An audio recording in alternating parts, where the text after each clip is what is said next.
আসসালামু আলাইকুম। ঈদ স্পেশাল রেসিপিতে আজকে থাকছে হাঁসের মাংস ভুনা।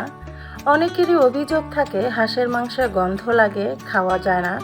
টিপস অ্যান্ড ট্রিক্সের মাধ্যমে আজকে আমি শেয়ার করব কিভাবে মজা করে হাঁসের মাংস করা যায়। আশা করছি আজকের রেসিপিটি আপনাদের ভালো লাগবে। পুরো সম্পূর্ণ ভিডিওটা দেখবেন, আর যা টিপস অ্যান্ড ট্রিক্স দিব সেগুলো ফলো করলে আশা করছি আপনাদের হাঁসের মাংসটাও মজা হবে।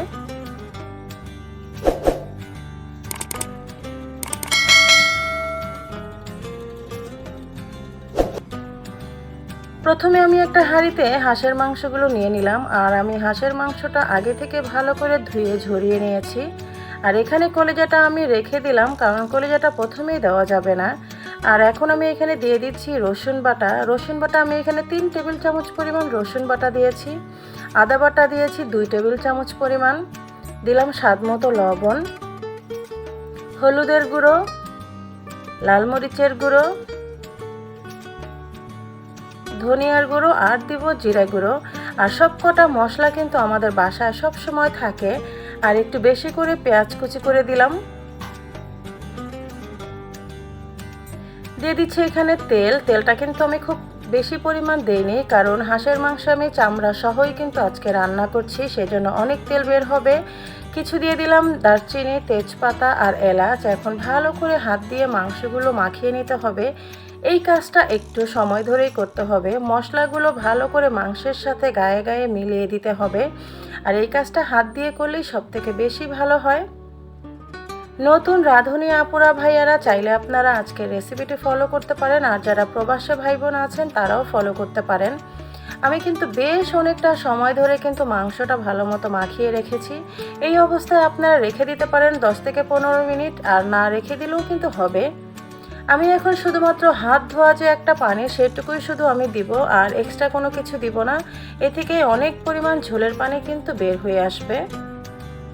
আর চুলোর আঁচটা কিন্তু মিডিয়ামে রেখেই কিন্তু এই কষানো পর্বটা চালাতে হবে। মাংস কষানো যত বেশি সুন্দর হবে, আমার কাছে মনে হয় মাংসটা খেতে বেশি মজা হয়। কারণ মশলার যে একটা কাঁচা ফ্লেভার থাকে সেগুলো যদি চলে যায় তাহলে কিন্তু খুব খেতে ভালো লাগে। আর মাংসটা থেকে খুব সুন্দর একটা স্মোকি ফ্লেভারও পাওয়া যায়। ঈদ মানেই তো স্পেশাল ডে, তাই না? স্পেশাল ডেতে স্পেশাল কিছু তো তৈরি হতেই পারে। আর হাঁসের মাংস আমার জানা মতে সবারই ভীষণ পছন্দ। তা আজকের হাঁসটাই কিন্তু আমি সম্পূর্ণ হাঁসটাই দিয়েছি, মানে হাঁসের পা থেকে শুরু করে চামড়া সব কিছুই কিন্তু আমি দিয়েছি। আর এভাবে আমার কাছে মনে হয় সম্পূর্ণ হাঁসটা রান্না করলেই বেশি টেস্টি হয়, কারণ চামড়ার যে একটা ফ্লেভার থাকে, তেল থাকে, সেটা বের হয়, সব কিছু মিলিয়ে একটা মজাদার হয়। তো আমি কিন্তু ভালো করে নেড়ে চেড়ে দিচ্ছি উল্টে পাল্টে। আর দেখে নিশ্চয়ই বুঝতে পারছেন কতটা সুন্দর হয়েছে। কালারটা কিন্তু খুব সুন্দর হয়েছে, আর অনেকখানি কিন্তু তেল বের হয়ে এসছে। আমি কিন্তু এত পরিমাণ তেল দেইনি, যেহেতু আমি আজকে চামড়াটা ফেলে দেইনি, একসাথেই দিয়েছি। তো হাঁসের চামড়ায় কিন্তু অনেক তেল থাকে, আমরা সবাই জানি। তো আবারও ভালো করে নেড়ে চেড়ে দিব।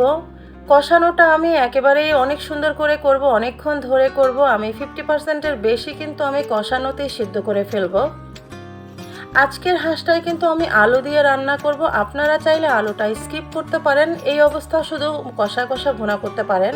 আর এখন আমি কলিজাটা দিয়ে দিলাম, কারণ কলিজাটা যদি প্রথমেই দেওয়া হয় তাহলে কিন্তু রঙটা কিন্তু নষ্ট হয়ে যায়, কালো হয়ে যায়। তো এই পর্যায়ে কলিটা দিলে কিন্তু আর কিছুই হবে না। তো কলিজা দেওয়ার পরে আমি এখানে আলু দিয়ে দিলাম। এখানে আমি 3-4টে আলু এভাবে করে কেটে দিয়েছি। এখন আলুর সাথে আবারও মাংসটাকে কিন্তু ভালো মতো কষিয়ে নিতে হবে। মাংসটা ভালো মতো কষানো না হলে যদি ঝোলের পানিটা অ্যাড করে দেন, আমার কাছে মনে হয় ঝোলটা কিন্তু পানসে পানসে লাগে। দেখতে পাচ্ছেন তেল কিন্তু আরও উপরে উঠে এসছে, আর কালারটা কিন্তু খুবই চমৎকার হয়েছে। এবারও ভালো করে নেড়ে চেড়ে দিব আমি।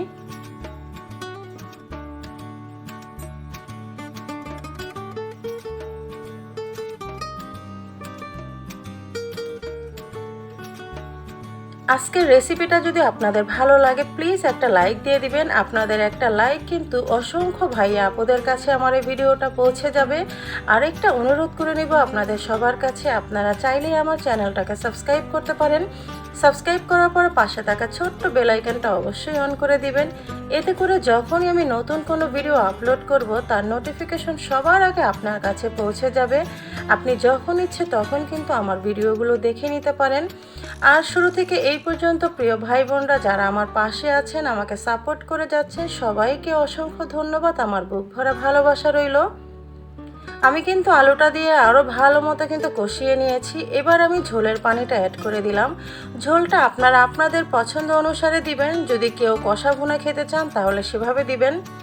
তো আমি আজকে হালকা একটু ঝোল রাখবো, বেশি ঝোলও না আবার বেশি কষাও না, যেহেতু আমি আলু দিয়েছি। আর আলু দিলে কিন্তু একটু হালকা ঝোল থাকলে ভালো লাগে। এই পর্যায়ে আমি দিয়ে দিলাম কাঁচামরিচ, শুধুমাত্র এই ফ্লেভারের জন্য। এই হাঁসের মাংস রেসিপিটা দিয়ে কিন্তু সব রকমভাবে খাওয়া যাবে। রুটি, পরোটা, সাদা ভাত, পোলাও সবটার সাথেই কিন্তু যায় হাঁসের মাংস রেসিপিটা। এবারে ঈদে কিন্তু অবশ্যই ট্রাই করবেন। এই পর্যায়ে কিন্তু আমি দিয়ে দিলাম শুকনো মরিচ, এটা দেখার সৌন্দর্য, কালারটা খুব সুন্দর আসবে। আর এখানে দিয়ে দিলাম আমি 1 টিস্পুনের মতো গরম মশলা গুঁড়ো, এটা আমার বাসায় তৈরি করা। একটু নেড়েচেড়ে আবারও আমি ঢেকে দিব।